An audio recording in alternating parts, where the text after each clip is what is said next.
Ave María Purísima, sin pecado concebida, Ave María Purísima. sin pecado concebida.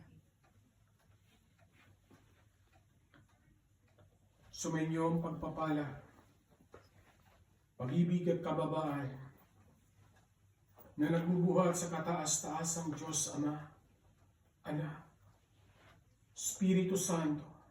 Amen.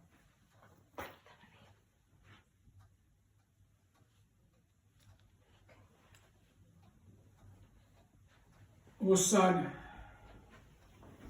Hosanna, Hosanna, Filio David.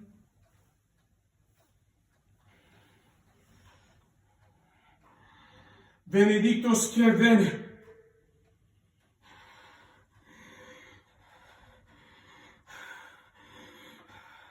En nomine Domini, Rex Israel.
Mga minamahal kong mga anak,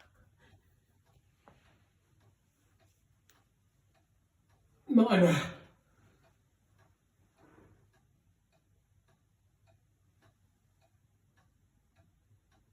ng aking ama at ina, naparito ko, bagamat hindi pinahihintulutan, subalit sa kalooban at kagustuhan ng Santisima Trinidad, ay naparito ko sa katawan at luklukan ng banal na ito upang muli na naman akong mangusap, ihayag sa inyo ang kalooban ng Santisima Trinidad. Nilinis ko ang diraanan ng sinuman, maging ang dinaraanan ninyong mga tao ay nililinis ng aking ama at ina, ng kanyang dugo at ng kanyang awa. Sa patuloy na paglalakbay ng bawat kaluluwa na nabubuhay sa mundong ito, ay patuloy rin ang pagbibigay sa inyo ng Diyos ng kanyang pagpapala at pag-ibig. Matagal ko na kayong ginagabayan, mga anak ko. Matagal ko na ibinibigay sa inyo ang mga salita na pumupukaw sa bawat kaluluwang nabubuhay sa mundong ito. Patuloy pa rin ang paggabay sa inyo ng Diyos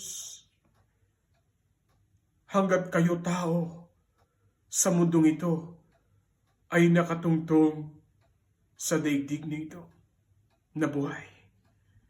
Ay patuloy ang pagkalinga sa inyo ng aking ama at ina.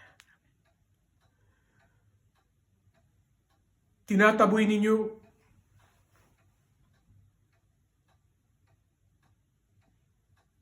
hindi ninyo matanggap ang pagganap ng mga banal sa mga luklukan.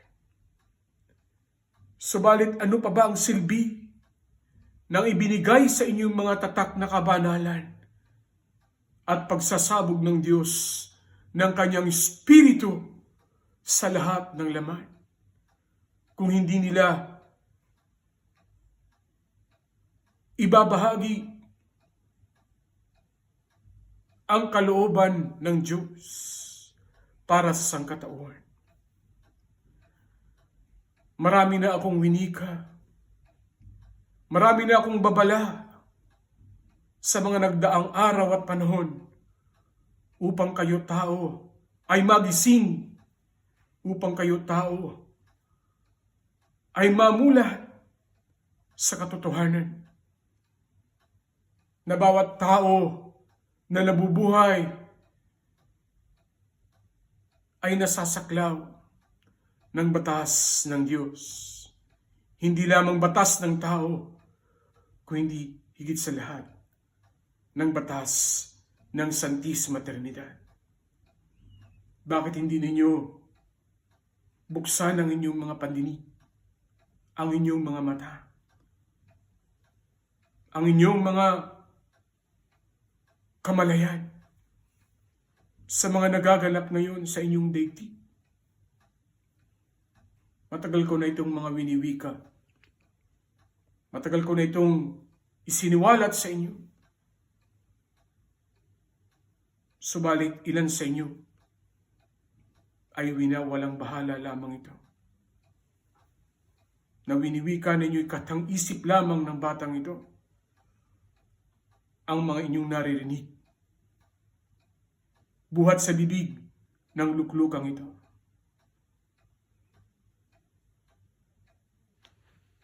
Kaya, anong nagaganap sa inyo ngayon? Hindi kayo makapaghanda. Hindi kayo nakapaghahanda sapagkat hindi ninyo binibigyan ng halaga ang mga salita, ang mga taga na sinisiwalat ko sa inyo ngayon. Mga tao na nabubuhay sa mundong ito. Iba yung hirap, iba yung pagsubok pa ang dadanasin ninyo, mga tao. May mga dating namumuno at namumuno ng inyong bansa ang lilisan sa mundong ito. Marami pang kaguluhan ang dadanasin ng inyong mundo. Politikal, spiritual,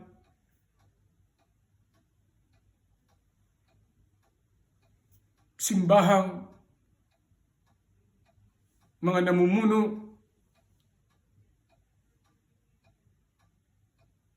ay nabubulid sa kasalanan dahil sa katakawan, sa kapangyarihan at katakawan sa kayamanan at salapi.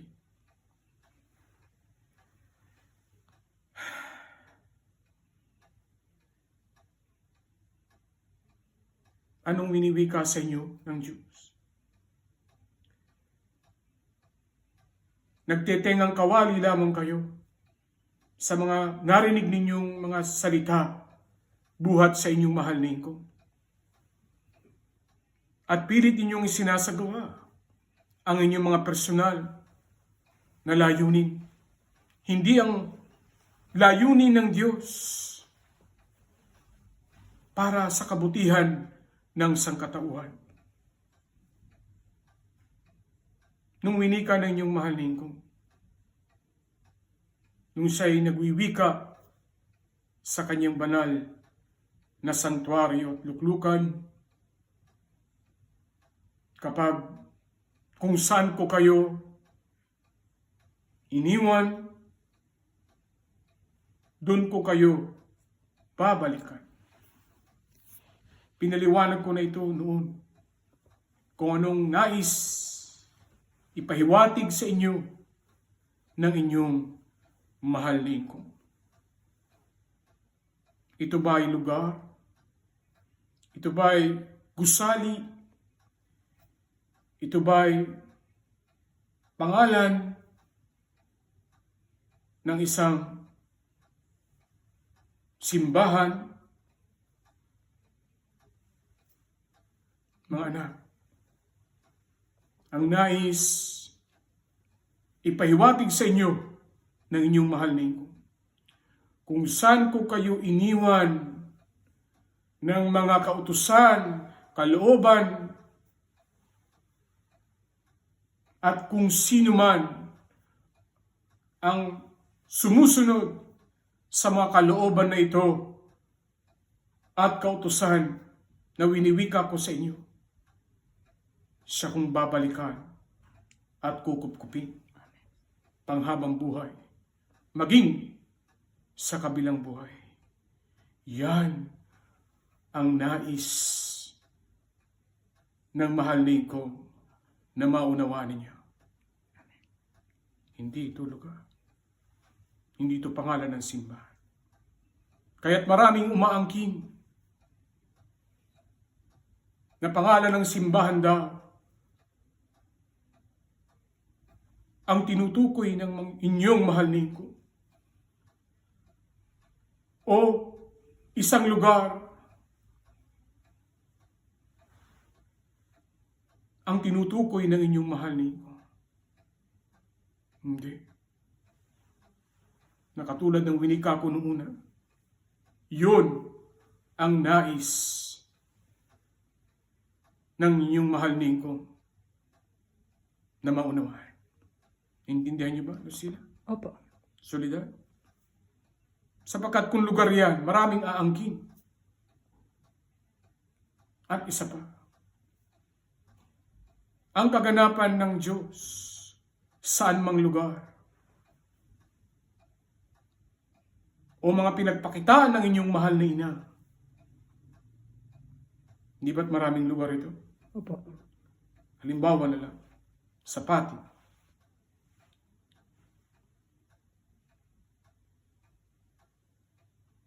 Saan pa? Sa Lourdes. Lourdes.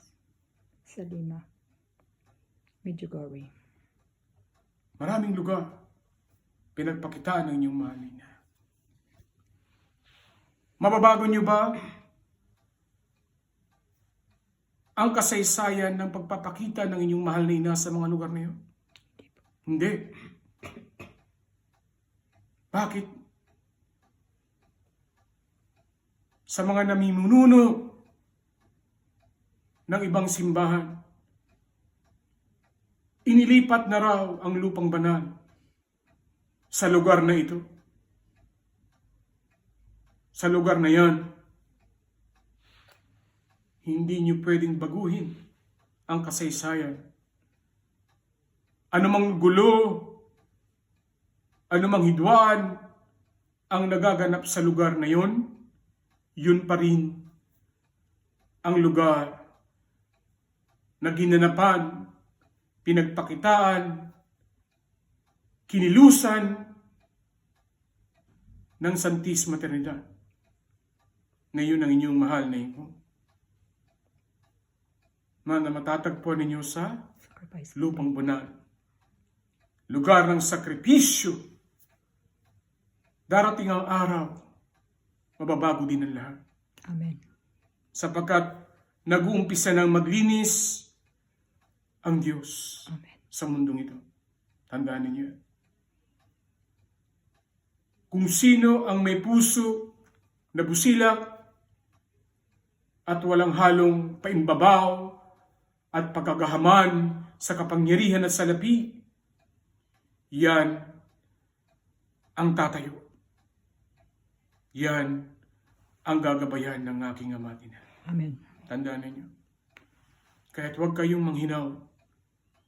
Nakamasid lang sa inyo ang Diyos. Kumikilos siya nang hindi ninyo namamalayan. Subalit darating ang panahon ng lahat ng bagay ay magkakaroon ng kaayusan. Amen. Upang sa gayon ay mapagtagumpayan ninyong mga binasbasan ang tunay na kalooban at kagustuhan ng aking ama at ina. Tandaan ninyo, huwag ninyong gagamitin ang mga itinayo-tayo ninyong simbahan upang magkamal kayo. Pahirapan ninyo ang inyong mga nasasakupan. Hindi kagustuhan ng Diyos na isusubo na lang ng inyong mga anak, ibibili na ng gamot ng inyong mga matatandang magulang, ay ibibigay pa o kukunin pa ng mga namiminuno ng inyong simbahan. Hindi yan kalooban ng Santisima Trinidad. Hindi yan kalooban ng aking Ama. Mas nais pa ng Diyos na gumanap kayo ng payak at walang mga tao ang nagugutom at naghihirap sa inyong mamamayan, sa inyong komunidad. Mamuhay kayo, gumanap kayo ng payak, katulad ng ginagawa ng inyong mahal na ingkong sa kalooban at kagustuhan niya ang nagaganap. Ang kagustuhan ng Diyos, hindi maghirap o hindi pinahihirapan ang mga nasasakupan ng bawat kongregasyon, komunidad, o mamamayan sumasamba sa inyong mahal na ingkong. At huwag ninyong gagamitin ang inyong mga kapangyarihan bilang namumuno ng mga simbahan upang molestyahin ninyo ang mga kabataan na babae at lalaki na maraming gumagawa sa inyo magpahanggang ngayon sa iba't ibang kongregasyon. Tandaan ninyo, hindi kayo kailanman makapagtatago. Magtago man kayo sa baon ng niyog, subalit ang mata ng Diyos ay dilat at nakikita ang inyong mga makamundong gawain, makasanlibutang pagnanasa. Huwag ninyong sabihin na ako'y naglilingkod sa Diyos. Gumaganap ako bilang tunay na alagad ng simbahan bilang pari, subalit nag-aalaga ka ng kabataang babae at lalaki. Yung ba ay tama? Yan ba ay kagustuhan ng Diyos?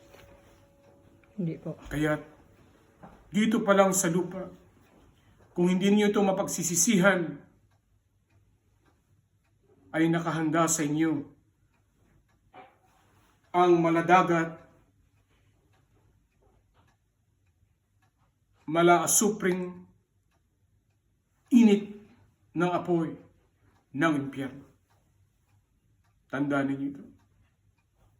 Kaya't kayong mga tinatawag ninyong mga kaparian, anumang kongregasyon ito, sikilin ninyo ang nararamdaman ninyo na magamundong damdamin, sapagkat kung patuloy kayong gagawa ng mga gawain ito, kinalulungkot kong sabihin sa inyo, sa mata ng Diyos, kayo ay kasama, itatapon, ipalalamon sa dagat-dagatang apoy ng asupre ng impyerno. Maliwanag ba yun? Opo. Ang akala ninyo, wala na ang mahal ni ingkong sa banal na luklukan, nagkakamali kayo.